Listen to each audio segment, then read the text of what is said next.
Mesdames et messieurs, les trois groupes parlementaires de l'opposition ont chacun en leur sein un porte-parole.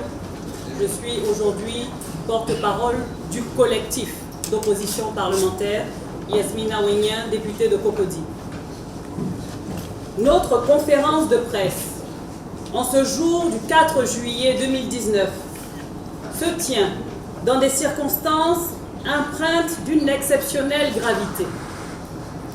Notre pays connaît la plus grave crise institutionnelle de son histoire à travers les derniers événements au sein du Parlement.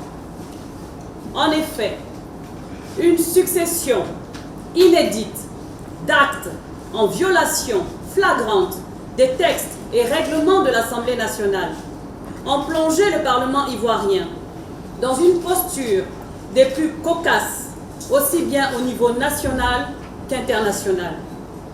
Cette situation ubuesque tend aujourd'hui à se déporter dans les sphères judiciaires, traduisant, si besoin encore en était, le malaise, la désunion, l'absence de dialogue et de consensus qui règnent au sein de notre Chambre législative. Et pourtant, à quoi assistons-nous?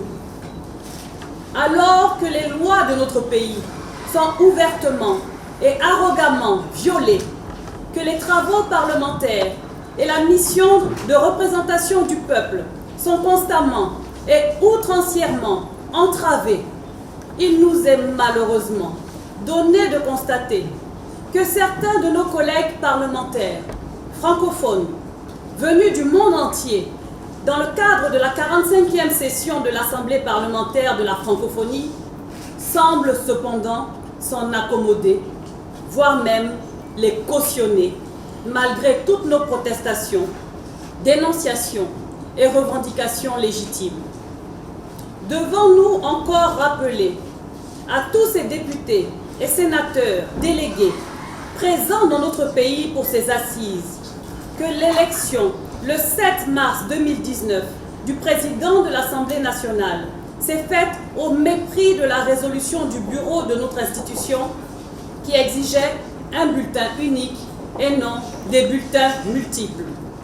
Sommes-nous encore obligés de rappeler à nos collègues venus d'ailleurs que depuis l'ouverture de la session ordinaire 2019, notre Chambre parlementaire fonctionne avec un bureau constitué illégalement le 6 mai 2019 et ne comportant aucun élu des trois groupes parlementaires de l'opposition que sont le PDCI-RDA, Rassemblement et Vox Populi. Que le caractère public des séances plénières au sein de l'hémicycle leur est régulièrement retiré. Que les droits de représentativité de l'opposition parlementaire sont ignorés dans les bureaux des commissions, les délégations et missions parlementaires, tant au niveau national qu'international.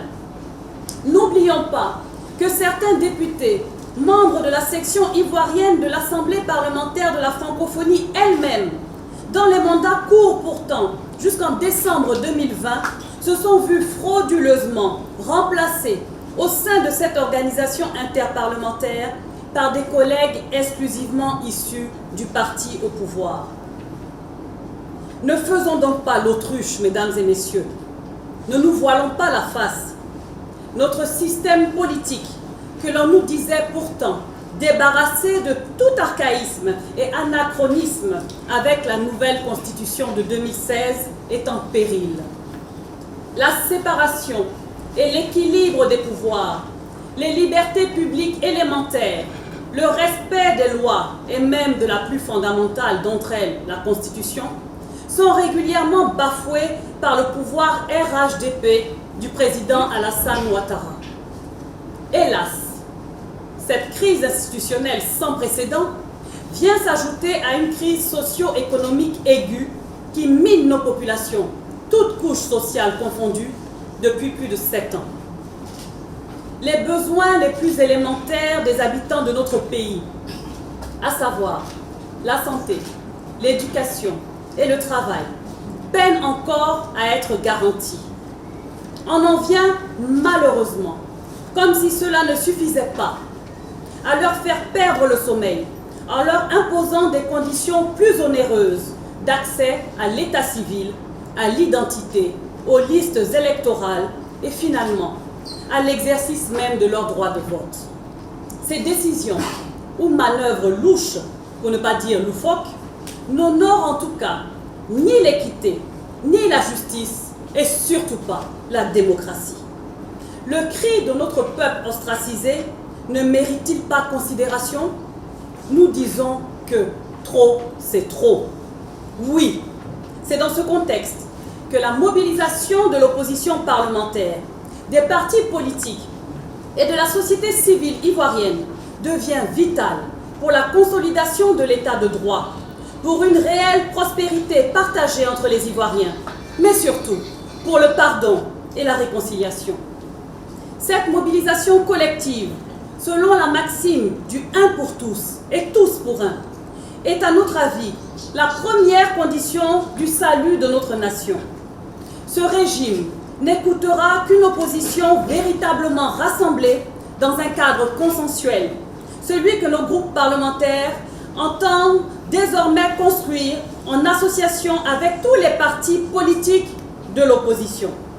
Ce régime ne descendra de son piédestal que parce que, dépassant leurs intérêts personnels, tous les Ivoiriens défendront le bien commun avec lucidité, responsabilité et courage. C'est cela l'enjeu des mobilisations judiciaires et médiatiques actuelles. C'est également l'enjeu de la mobilisation populaire qui commence ce week-end à Abidjan, comme à l'intérieur du pays et au sein de la diaspora ivoirienne, pour demander la gratuité de la carte nationale d'identité, pour exiger que le budget de l'État supporte intégralement les charges liées aux opérations d'identification de nos populations. Mobilisons-nous toutes et tous, car il nous faut impérativement faire entendre raison à ceux qui entrevoient s'accaparer de la commission électorale indépendante, parce qu'ils croient ainsi pouvoir fixer, boucler et gérer l'élection présidentielle de 2020.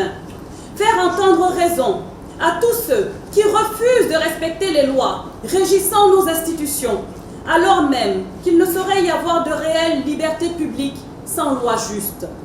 Faire entendre la raison du peuple de Côte d'Ivoire, car en dernière analyse, et avant tout, c'est de sa sécurité, de sa paix, de sa dignité, de sa liberté et de sa prospérité qu'il est question.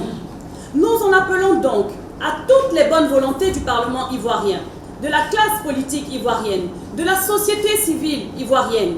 Nous en appelons à tous les amis de la Côte d'Ivoire en vue de recueillir le soutien nécessaire à la réalisation de ce meeting qui se tiendra le samedi 6 juillet 2019 dès 9h sur le stade d'Anono dans la commune de Cocody. Soyons nombreux à porter ce plaidoyer.